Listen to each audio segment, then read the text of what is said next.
Bien, nous allons entreprendre aujourd'hui l'étude de la pensée de Parménide, le père de la philosophie, comme l'appelait Platon. Et pour cause, puisque Parménide concevra autrement la totalité de ce qui est. Ce n'est ni l'eau, ni l'air, ni le feu, ni la terre.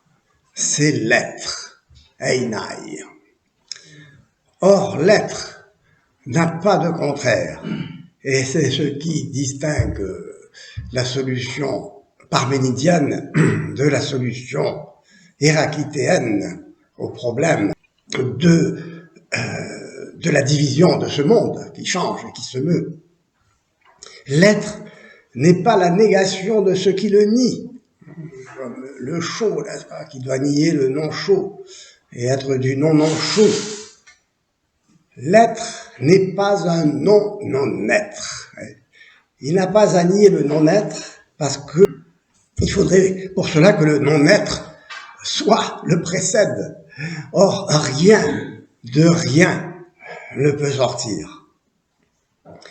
L'être est, le non-être n'est pas. Il s'ensuit qu'il n'y a pas de devenir. Ce sera le problème soulevé par Parménide. Car le devenir implique le passage du non-être à l'être, en quelque sorte. Donc le non-être devrait précéder l'être. Le non-être n'est pas, c'est pourquoi il est impensable, et que le principe de toute chose, c'est l'être. Mais l'accès à l'être ne peut passer par l'essence, qui nous montre un monde en perpétuel devenir, changer sans cesse, se diviser à l'infini. Le discours sur l'être se présente donc en porte-à-faux avec ce que nous, mortels, nous prétendons savoir. Aussi, Parménide recourt à la médiation poétique d'une déesse qui va le conduire sur la voie de la vérité, la voie de l'être, la voie de l'indivisible. Les premiers vers du poème, qui sont arrivés jusqu'à nous, dépeignent en termes lyriques l'élévation d'un héros qui se laisse conduire à une divinité par des guides, des jeunes filles du soleil, les filles du soleil. Il s'agit de l'élévation du discours lui-même. Le regard sur l'être est celui de la déesse. La déesse sait que la perspective des humains sur l'être est différente de la sienne. Pour les mortels, le réel se compose de contraires, de nuit et de feu, de chaud et de froid, de clarté et de lumière, de mouvement et de repos. Tel n'est pas le regard de la déesse sur ce qui est. Ce n'est pas celui de la déesse qui dit qu'il n'y a que de l'être partout. Et les pauvres mortels se grisent des illusions du devenir. Le poème donc souligne le contraste des niveaux de discours, celui de la déesse et celui des mortels. Ce contraste vise à montrer la limite du discours humain.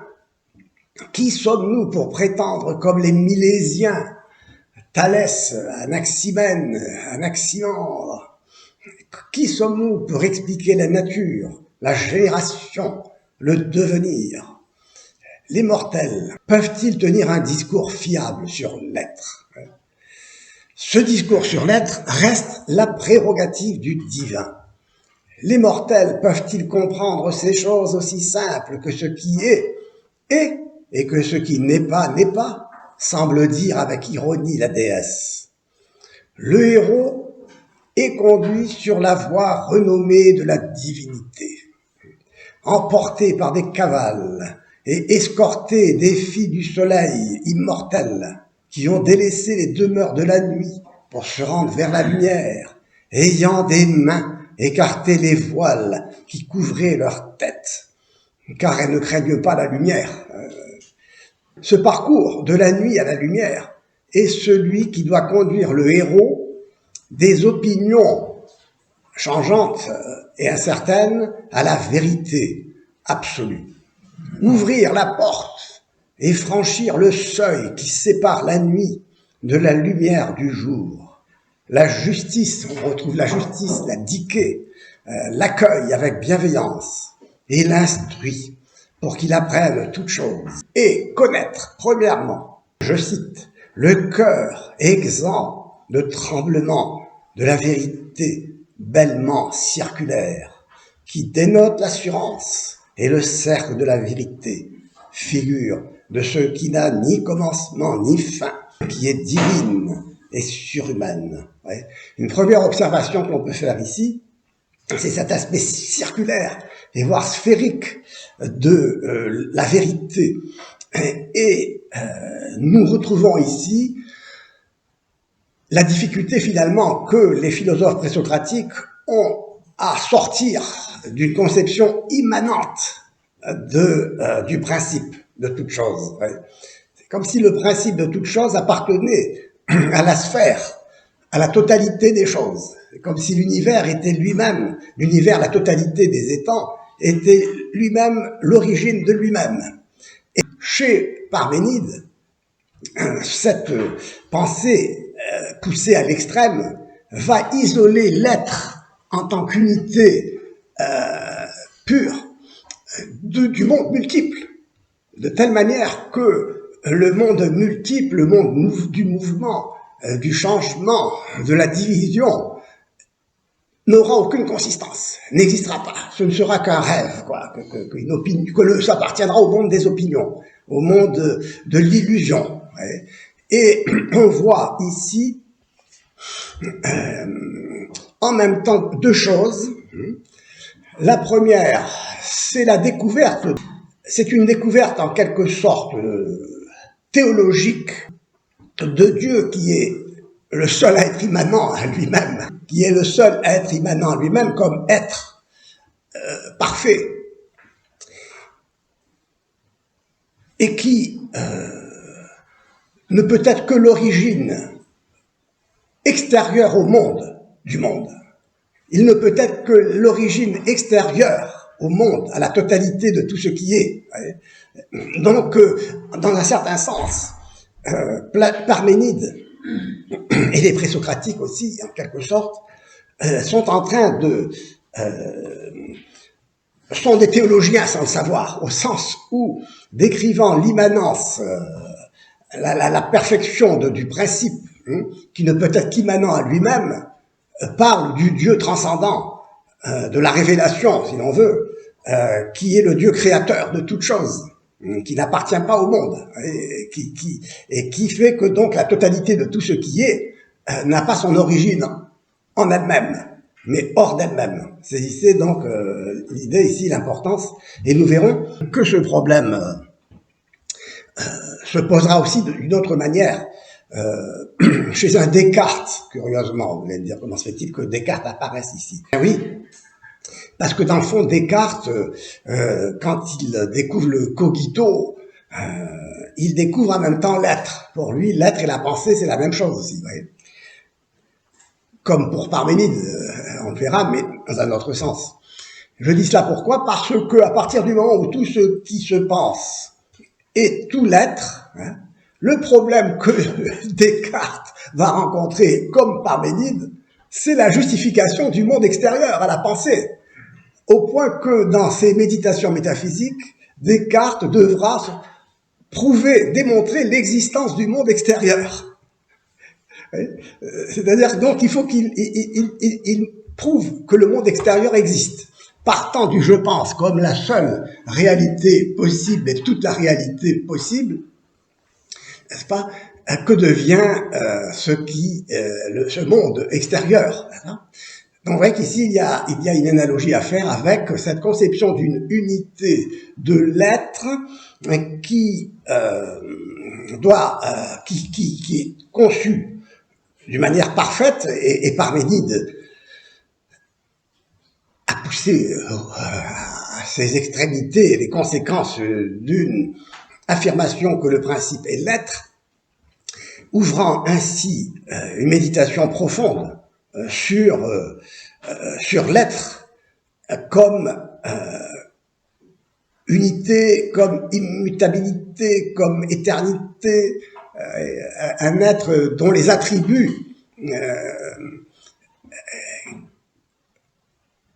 confirmés par ses attributs, je veux dire, qui n'est pas comme l'un, n'est-ce pas, comme je le disais, qui dévore ses attributs parce qu'il ne peut pas avoir d'attributs.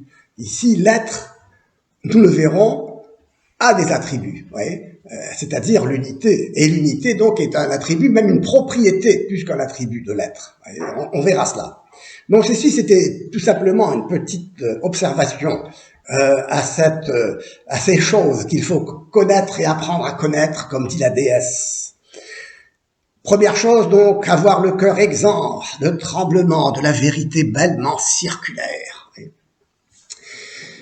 Deuxièmement, les opinions, les dokunta des mortels, dans lesquels il n'y a rien de vrai, ni digne de crédit, auquel la déesse ne croit pas.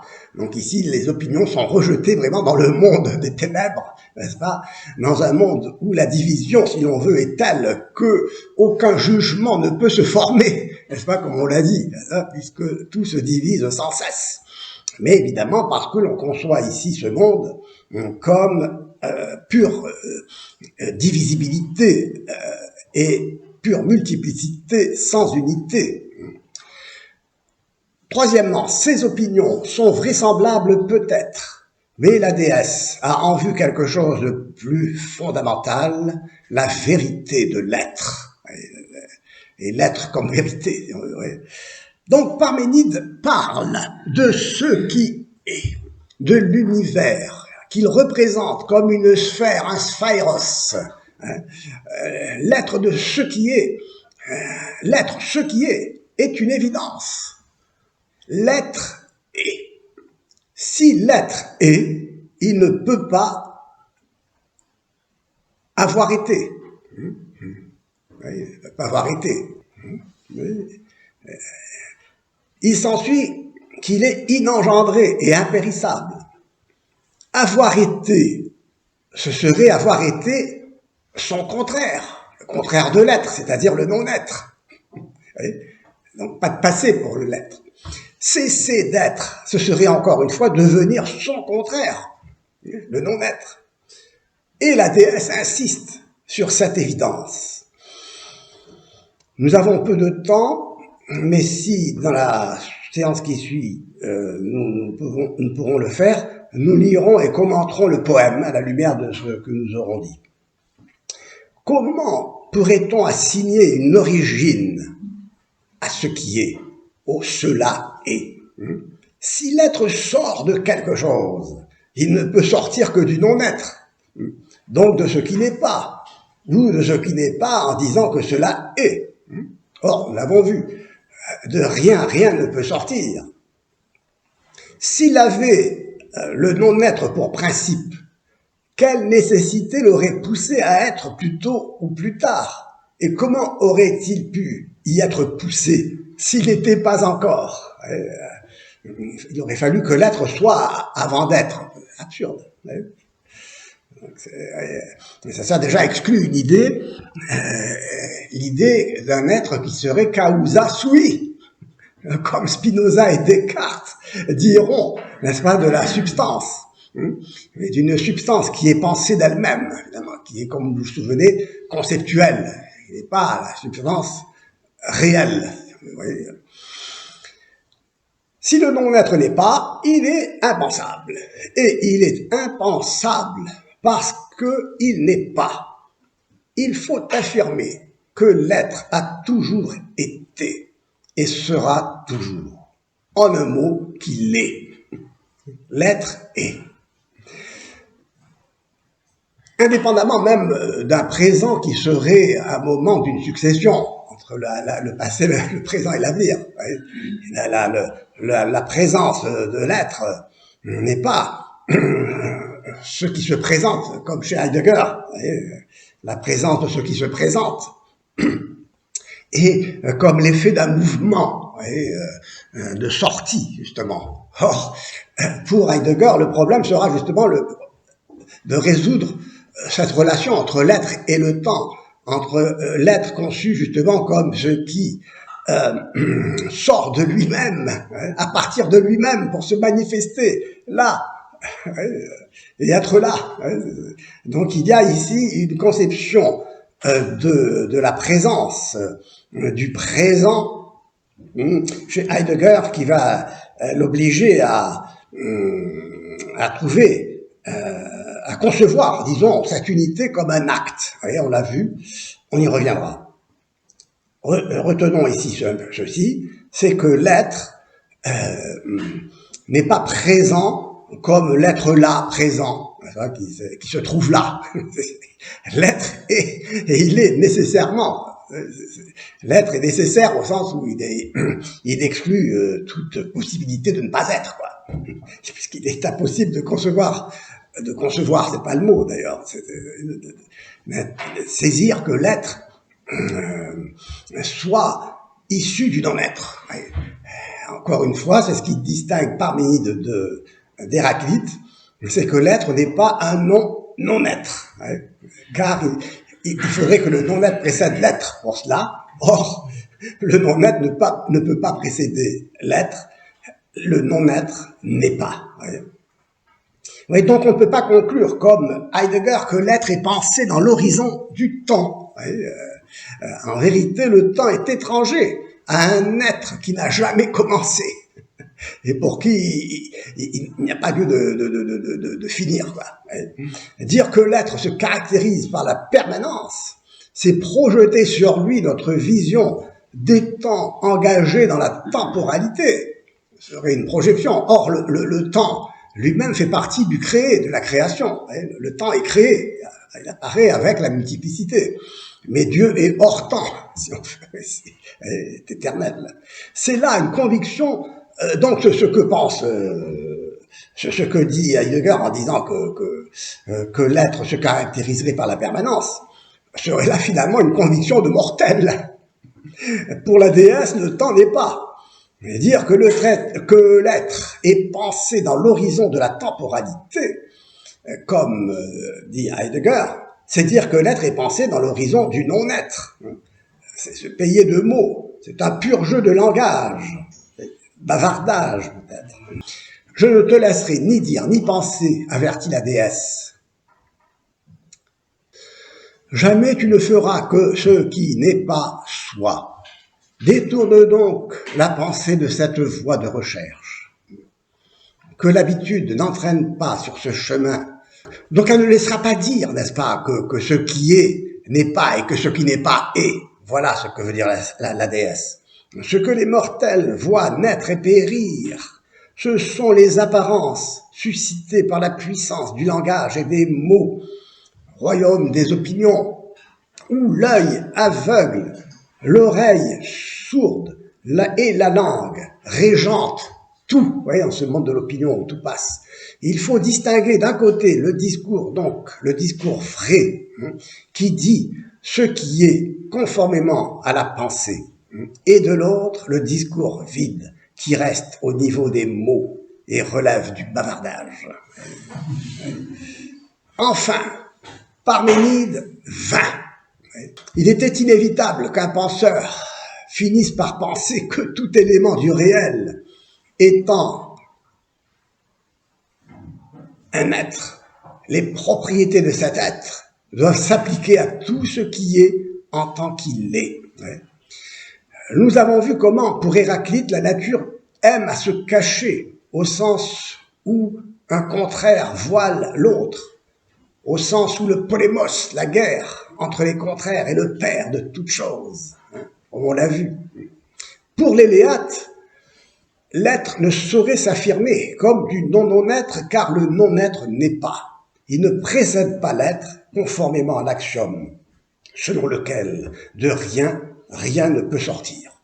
Le discours vrai relie donc l'être et la pensée, d'où le fameux passage « être et penser, c'est la même chose ». Einai kai noein to auto. Penser, c'est être. Oui, déjà. On ne peut penser que l'être. La déesse dit en effet que ce qu'il faut penser, c'est l'être. Car rien d'autre n'est. L'être et la pensée, c'est-à-dire l'intellect, alors s'identifie ici. L'intellect, en s'intelligeance, s'affirme comme un acte d'intelliger qui est son acte d'être. J'intellige donc je suis. C'est pourquoi je vous parlais de Descartes tout à l'heure. Être, c'est s'intelliger. Cela signifie qu'être, c'est être intelligé. Descartes, plus tard, lui-même, dans la foulée de cette philosophie de l'indivisible, de l'un, dira que l'intellect commande l'être, s'identifie à l'être. J'intellige, donc je suis être. Pour Descartes aussi, c'est intelliger. Et il identifie Dieu et l'intellect, et affirme que c'est parce qu'il intellige qu'il est. Ce n'est pas parce qu'il est qu'il intellige. Donc il affirmera là, ici, il va introduire ici un déplacement du rapport entre l'intellect et l'être. Il va introduire aussi la pensée moderne pour laquelle l'être dépendra tout à fait de l'intellect et sera absorbé par sa représentation, par sa conceptualisation, par l'intellection. L'être sera du cogitabile, du cogitable.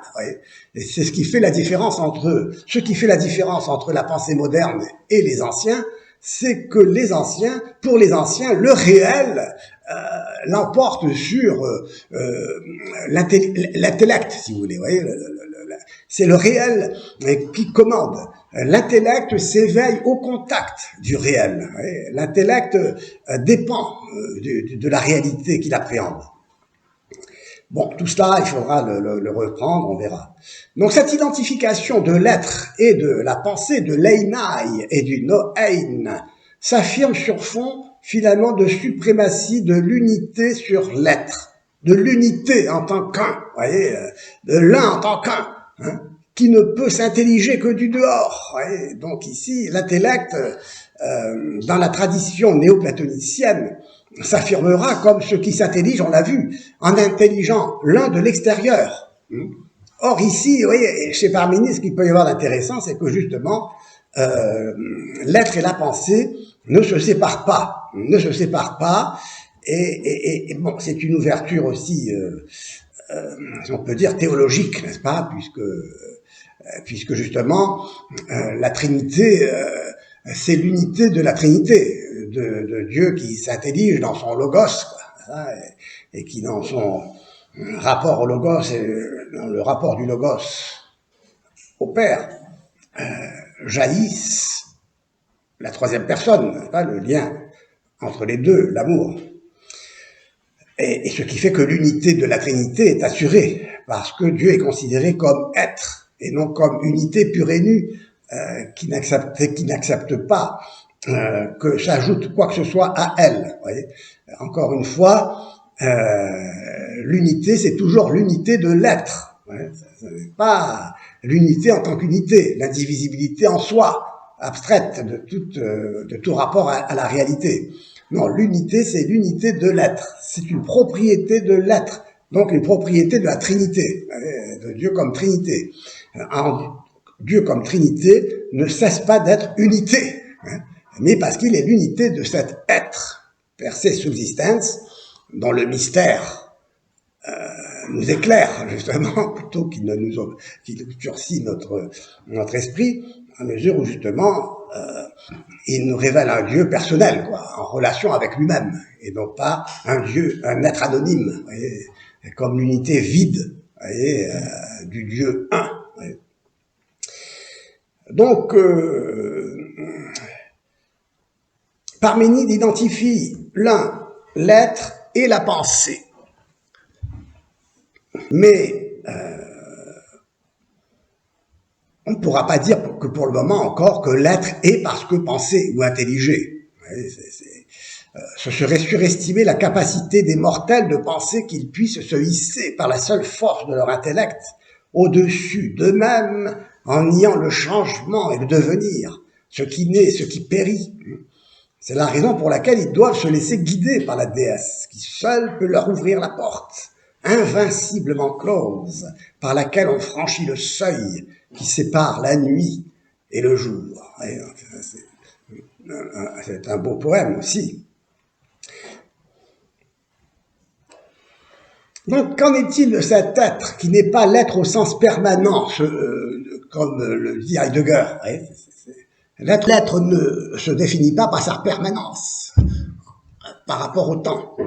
Pour Parménide, tout ce qui relève du devenir n'est que pure illusion. On connaît les paradoxes de Zénon d'Élée qui défendra son maître en niant justement le devenir, le mouvement. Achille ne rattrapera jamais la tortue. La division à l'infini rend le mouvement impossible. Le disciple de Parménide, Zénon, cherche à démontrer que le devenir et le mouvement sont impensables. Que seul l'être, immobile et immuable, peut être pensé.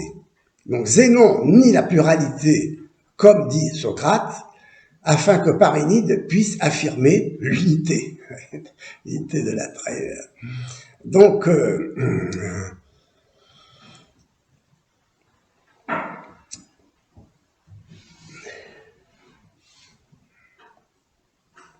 quand Heidegger, commentant Parménide,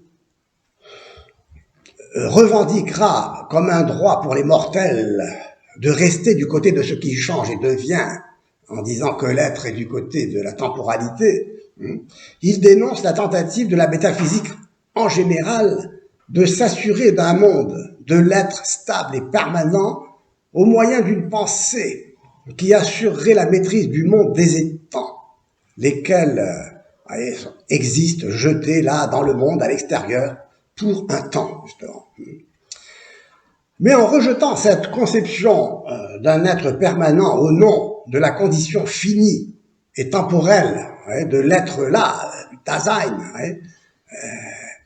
vous savez, j'insiste là-dessus, donc Heidegger rejoint en quelque sorte la thèse néoplatonicienne, qui affirme le non-être de l'un, en prenant le parti du Dasein, qui est le seul être qui est là, l'étant fini, dans sa déchéance, dans sa chute dans le monde multiple, il est finalement conduit à redoubler de force le nihilisme actif de l'un, donc il finit par tout absorber dans son non-être.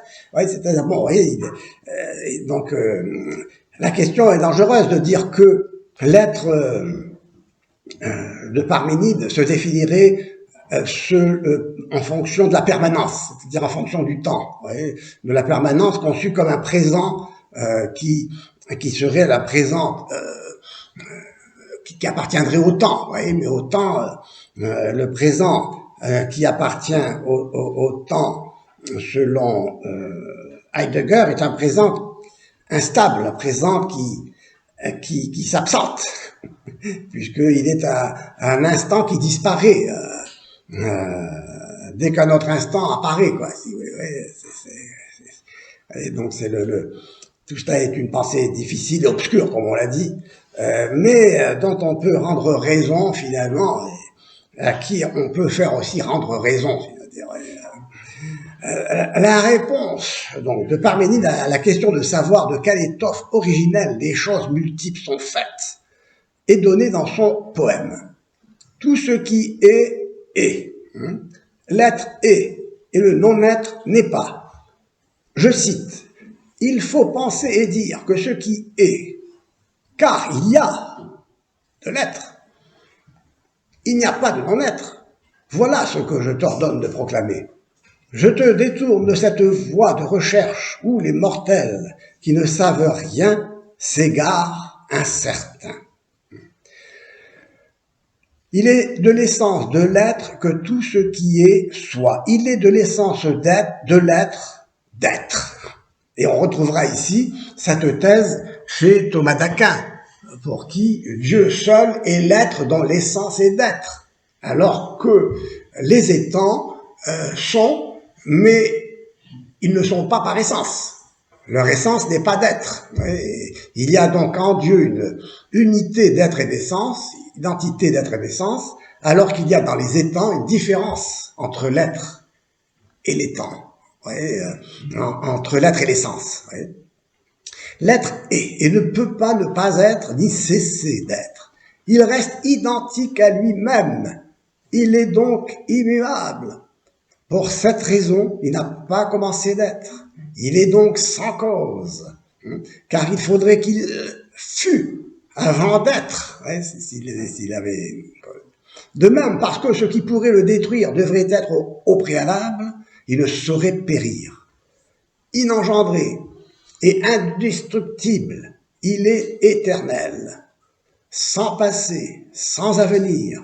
Il est dans un perpétuel acte d'être, étranger au changement, car toute modification supposerait que chaque chose a commencé d'être qui n'était pas auparavant, donc que l'être puisse ne pas avoir été, ce qui est impossible. L'être ne pouvait être avant d'être, puisqu'il est déjà homogène, il n'a pas de partie, il est individu, c'est-à-dire un, et par conséquent sans discontinuité. Tout ce que l'on pourrait lui ajouter serait encore de l'être. On ne peut dès lors dire rien d'autre de lui, sinon qu'il est. C'est très profond. Cela, on le retrouvera aussi dans la théologie, dans la théologie chez saint Thomas, par exemple, quand il parlera donc des preuves de l'existence de Dieu aussi, par exemple. Quand il parlera aussi des attributs divins, des propriétés de Dieu. Ici, vous voyez, donc déjà, Parménide peut parler des attributs de Dieu, des propriétés, qui sont des propriétés plutôt de l'être en tant qu'être et en tant que Dieu est l'être, per se subsistens. Et donc, on voit bien ce qui distingue ici une philosophie de l'être d'une philosophie de l'un, puisque à l'un, on ne peut rien attribuer, encore une fois. Donc, l'un est au-delà de toute détermination, au sens où tout ce qui le déterminerait en finirait avec son unité, s'ajouterait à lui et en finirait avec la pureté de son unité, la simplicité absolue. Dieu est simple en tant qu'être, et c'est pourquoi, en tant qu'être, il peut se laisser participer, sans cesser d'être, alors que l'un ne peut pas se laisser participer, car il cesserait d'être un. Et c'est pourquoi, n'est-ce pas, tout ce qui est dans le monde multiple est de trop pour l'un, et doit disparaître. C'est la grande logique de la philosophie, de la métaphysique de l'un. Donc je cite, « Il n'est plus qu'une voie pour le discours, c'est que l'être soit. Par là sont des preuves nombreuses qu'il est inengendré et impérissable, universel, unique, immobile et sans fin. Il n'a pas été et ne sera pas. Il est maintenant tout entier, un, continu. Car quelle origine lui chercheras-tu? D'où et dans quel sens aurait-il grandi? De ce qui n'est pas? Je ne te permets pas de le dire, ni de le penser. Car c'est inexprimable et inintelligible que ce qui est ne soit pas. Quelle nécessité l'eût obligé plus tôt ou plus tard à naître en commençant de rien? Il faut qu'il soit tout à fait ou ne soit pas. C'est un texte magnifique qui montre bien que ce qui est il est inintelligible que ce qui est ne soit pas. Et c'est pourquoi l'un, en tant qu'il n'est pas, est inintelligible, car l'un n'est pas. Et c'est pourquoi il est au-delà de toute intelligibilité. C'est ici maintenant. Donc on oppose alors, donc, vous voyez, comme on oppose généralement Héraclite, philosophe comme philosophe du mobilisme universel, alors que nous l'avons vu C'est aussi un philosophe de l'unité comme un acte d'unir, vous vous souvenez. Et on l'oppose à Parménide, penseur de l'être immuable, pour qui le devenir est une illusion. De ce point de vue-là, on peut saisir la différence qu'il y a entre les deux penseurs. Mais Heidegger a mis l'accent sur le fait que Héraclite et Parménide se rejoignent aussi dans la même recherche de l'unité. Mais on l'a vu, cette recherche de l'unité est caractéristique de toute la pensée des présocratiques qui veulent échapper à la divisibilité, à l'infini d'un monde qui change sans cesse. Et ils cherchent un principe indivisible. Et donc on voit bien que cette recherche de l'unité est une nécessité, est presque un réflexe de bon sens que de chercher dans l'indivisible la source qui permet de comprendre que le monde n'est pas pure divisibilité à l'infini. Il faudra bien se heurter à un certain moment à quelque chose qui ne se divise plus, qui ne se divise pas. Et c'est bien d'ailleurs la sagesse d'Aristote que d'avoir stoppé ce mouvement de division. Quand il dit ananke stenai, il faut s'arrêter quoi dans la division. On va pas aller à l'infini, sinon ça devient impossible, incompréhensible, inintelligible. Donc on a deux sources d'inintelligibilité. C'est cette division à l'infini qui est inintelligible, et cette indivisibilité absolue en tant qu'unité pure et nue et abstraite, qui serait donc inintelligible, parce que ce qui n'est pas est inintelligible, et que l'unité pure et nue n'est pas, puisqu'elle est au-delà de l'intellection, de l'intellect et de l'être comme ce qui est pensé comme ce qui est l'objet de l'intellect. Donc, vous voyez, il y a beaucoup de profondeur dans toutes ces considérations. On va donc s'arrêter ici, et on continuera tout à l'heure.